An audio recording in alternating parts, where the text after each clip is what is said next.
Hi, welcome to this week's edition of The Lead. I'm Victoria Someyan. Let's get started. Lebanon, a country dealing with an economic crisis, political unrest, and the coronavirus pandemic, was just hit even harder by a massive explosion August 4th. The Lead, Sofia Mengodi, has spoken with two Lebanese Americans who are still coping with the aftermath.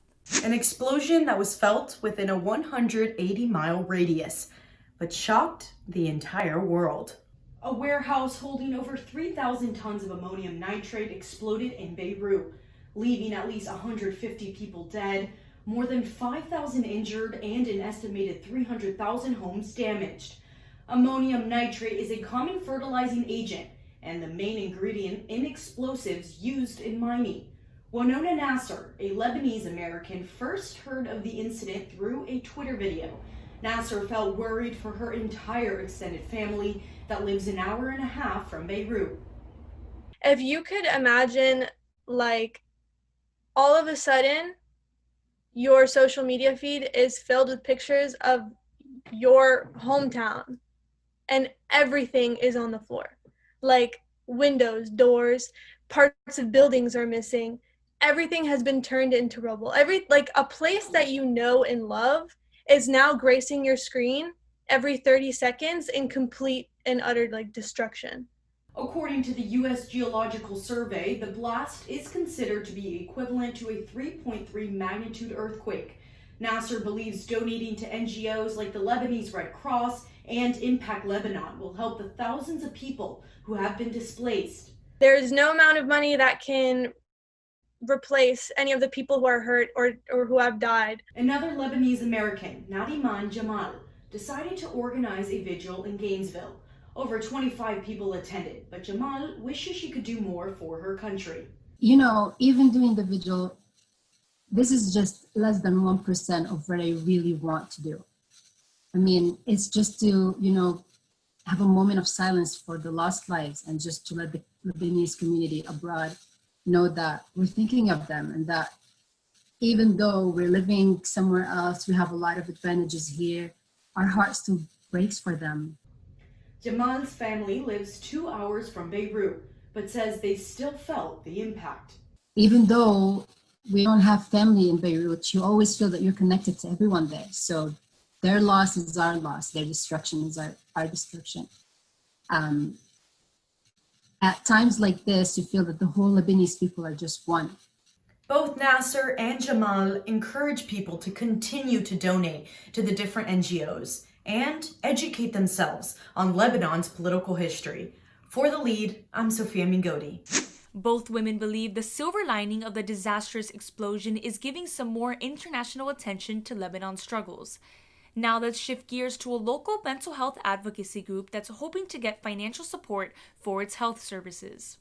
The National Alliance on Mental Illness Gainesville and the Alachua County Healthcare Advisory Board are requesting grant money to fund physical and mental health services. During an Alachua County budget meeting last Thursday, the commission did not make a decision based off these requests, but did discuss the possibility of giving the proposals to county staff to review. Chair of the county's Healthcare Advisory Board, Brendan Shortley, asked the commission to set aside 10% of the county's general fund and increase it by 10% for the community health offering innovative care and education services, also known as CHOICES. The next budget meeting is August 13th. For more information, head to wuft.org for this and all your news needs. Joe Biden announced California Senator Kamala Harris as his running mate. Harris will be the first Black and South Asian American woman to run on a major political party's presidential ticket.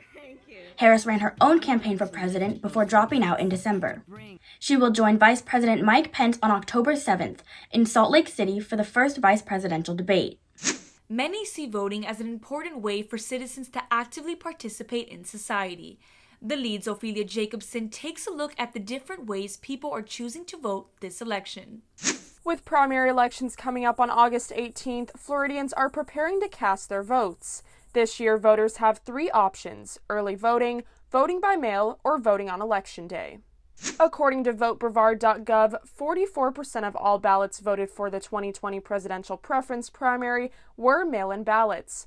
Marie Rogerson says Brevard County's system for mail-in ballots is safe and efficient. You can track it from the moment it's checked by the UPS all the way through till they receive it and they process it. So it's great and secure that way. For those voting by mail, they have the option to return their ballot through the USPS, in person at any of the 4 election administrative offices, or to any of Brevard's 10 early voting locations during the early voting time period.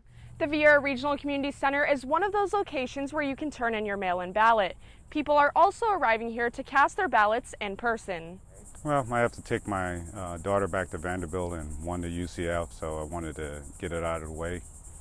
And I like voting early, get in, get out, and it's not that many people in there.